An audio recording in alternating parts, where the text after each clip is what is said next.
तो जेपीएससी विवाद पर एल ख्यांगते का पहला प्रतिक्रिया है और पहले ही प्रतिक्रिया में इन्होंने ऐसा घोल मोल बना करके बयान दिया है जिसको समझना भी मुश्किल है और जिसके ऊपर यकीन करना भी मुश्किल है।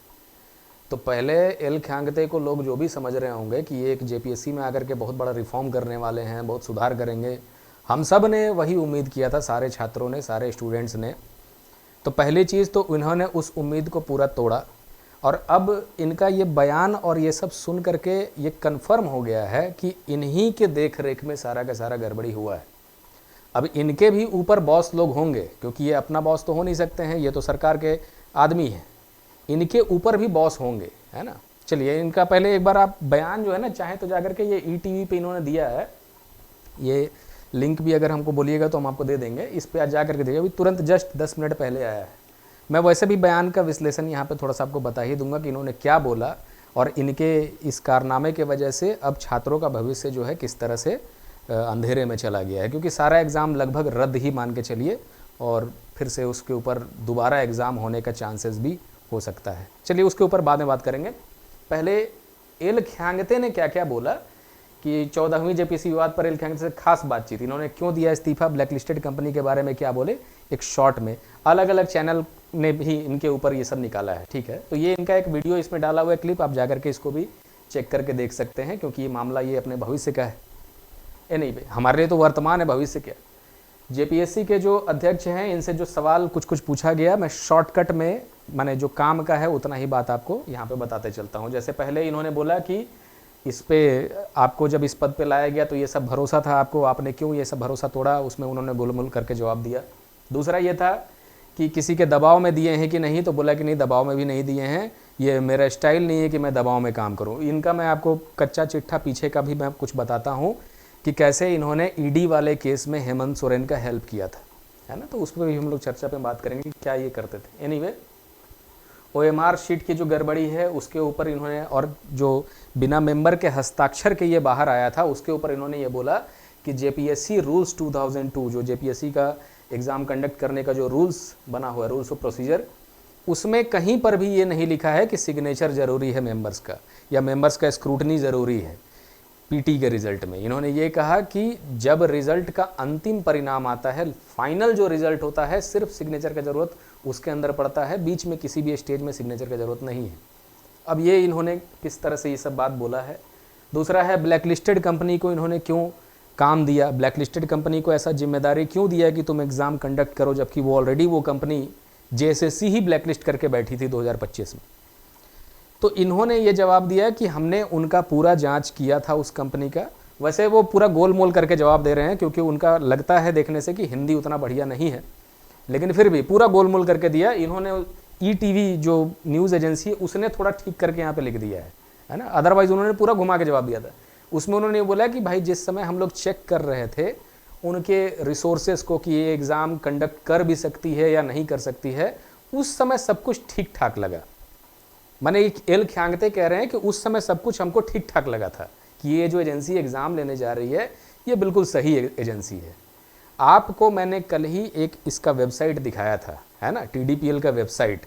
उस वेबसाइट का एसएसएल सर्टिफिकेट भी नहीं है। अगर आप गूगल में सर्च करिएगा टीडीपीएल का तो पहले तो मिलेगा नहीं, क्योंकि बिना एसएसएल के रैंकिंग नहीं होता है। फिर भी आप उसके होम पेज तक कैसे भी पहुंच गए तो क्लिक करने से पहले गूगल आपको बोल देगा कि ये इनसिक्योर वेबसाइट है, इस पर जाएँ या नहीं जाएँ, और तब आप जाएंगे तो आप देखेंगे वेबसाइट तक फेक है। जिस कंपनी का वेबसाइट तक फेक हो, उस कंपनी का डॉक्यूमेंट और उस कंपनी का पीछे का जो कारनामा है वो कैसे नहीं दिखा, इनको ये समझ में नहीं आ रहा है। तो इन्होंने ये बयान दिया कि कंपनी के सारे रिसोर्सेज ठीक थे टीडीपीएल के, इसी वजह से उसको काम दिया गया था, और फाइनली ये मानने को तैयार ही नहीं है कि भाई हमने जानबूझ करके पैसा खा के उस कंपनी को काम दिया था। चलिए खैर, एनीवे, पूरे बातचीत से ये लगता है कि नीचे भी यही चीज़ इन्होंने लिखा कि भाई अब तक जितनी ही परीक्षाएं हुई हैं सब पे एक तरह से धांधली हुआ है, इन सब के बारे में आप अपना इंडिपेंडेंट राय क्या देते हैं। उसमें भी इन्होंने गोलमोल घुमा दिया कि हाँ भाई जांच होना चाहिए। भाई यहाँ जांच का क्या मतलब बनता है? जांच हो करके आपको मैं एक फैक्ट बता रहा हूँ, जो पिछले सेकेंड जेपीएससी में 2005 में जो उस समय के चेयरमैन थे दिलीप प्रसाद, मेरे ख्याल से दिलीप प्रसाद, अगर मैं नाम गलत नहीं बोल रहा हूँ, तो उनके ऊपर भी जांच बैठा था, उनके ऊपर भी आरोप लगा था 2005 में, और फाइनली सजा कब सुनाया गया था? 2026 में, या मेरे ख्याल से 2025 में, 26 जुलाई 2025 को उनको सजा सुनाया गया था। यही जुलाई का महीना, एक दो दिन आगे पीछे। तो 26 जुलाई 2025 को सजा सुनाया गया और उनका केस फाइल हुआ था 2005 में। सजा मिला 2 साल का उनको। तो 20 साल तो सजा ही सुनाने में लगता है। यही तो जांच है और यही तो कोर्ट केसेस चलते हैं। तो भाई किस तरह का ये व्यक्ति है जो इस तरह से बयान देते हैं, इस तरह से बातें करते हैं आकर के, कि इनको कुछ मैंने उस एजेंसी में गड़बड़ी दिख ही नहीं रहा था जो एजेंसी पहले से ब्लैक लिस्टेड थी, है ना। तो चलिए, तो इससे ये कंफर्म होता है एक चीज़ कि भाई यहाँ पर जांच के नाम पे, चाहे इन सब के नाम पे कुछ नहीं होने वाला है। और दूसरा चीज़ मैं ये क्यों कह रहा हूँ कि न्याय नहीं मिल पाएगा, देखिएगा फिर तब भी, ये एक बहुत बड़ा क्वेश्चन है, क्योंकि यहाँ सच बोलने वाले को डर कर जीना पड़ता है। न्याय क्यों नहीं मिल पाएगा? क्योंकि ये जो एल ख्यांगते हैं, ये इससे पहले 2024 में इन्हीं को होम सेक्रेटरी का चार्ज दिया था। Home, jail and disaster management का जो एडिशनल प्रभार था, इसी आदमी को दिया गया था, है ना। तो ये सीआईडी, समझ लीजिए कि सीआईडी जो है या जितने भी पुलिस है, ये उस समय इसके नीचे काम कर रही थी, इसको पूरा प्रक्रिया पता है उसका। और यही सीआईडी जिसको वो लीड कर रहे थे, आज यही सीआईडी इनका जांच कर रही है, जो इनके आवास पर जाकर के तरह तरह की चीज़ों को माने एविडेंस के तौर पे कलेक्ट कर रही है, चाहे जो भी कर रही है। और इनको देख करके माथे पे एक शिकन भी नहीं है, हंसते हंसते ये जवाब दे रहे हैं, जबकि इतने सारे लोगों का, इतने सारे स्टूडेंट जो हैं जिनका करियर ये बर्बाद करने पे लगे हुए थे। मतलब चेहरे पे एक शिकन तक तो दिखना चाहिए ना भाई, कम से कम कुछ तो आपको अफसोस दिखना चाहिए कि आप जिस संस्था के डायरेक्टर थे, आप जिस संस्था के चेयरमैन थे, वहाँ पर इतना बड़ा भ्रष्टाचार चल रहा है, और जो जब से झारखंड में तब से चला आ रहा है, और आप बेशरम के जैसा थोड़ा सा हंसते हुए आ रहे हैं। तो ये तो हमारे देश का हालत है, ये हमारे झारखंड का हालत है। चलिए, ये तो हो गया एक बात। अब इनका थोड़ा सा बैकग्राउंड अगर आप देख लें शॉर्ट में, मैंने सोचा था कि बहुत लंबा इनके बैकग्राउंड पे बोलूँगा, मैं सिर्फ शॉर्ट में समझा रहा हूँ।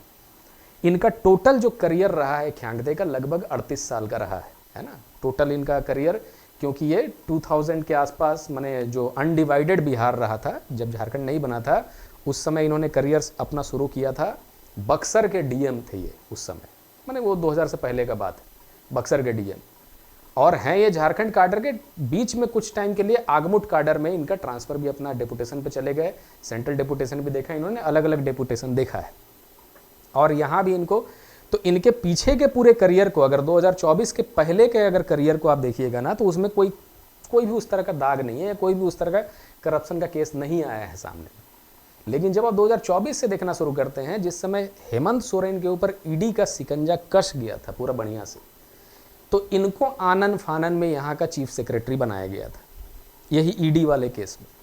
और आप पढ़िएगा न्यूज़ में जाकर के, कई सारे न्यूज़ आइटम्स हैं जो मैं चाहता था कि लगाऊं, लेकिन यहाँ लगाए बिना भी मैं ऐसे बोल दे रहा हूँ, आप अपना जाकर के रिसर्च कर सकते हैं उसके ऊपर, कि उस समय जो हेमंत सोरेन 30 घंटे के लिए ईडी को मिले नहीं थे, 30 घंटे के लिए वो फरार चल रहे थे, तो उनका पूरा सेटअप इन्होंने ही लगाया था कि किस तरह से वो इधर उधर जाएंगे।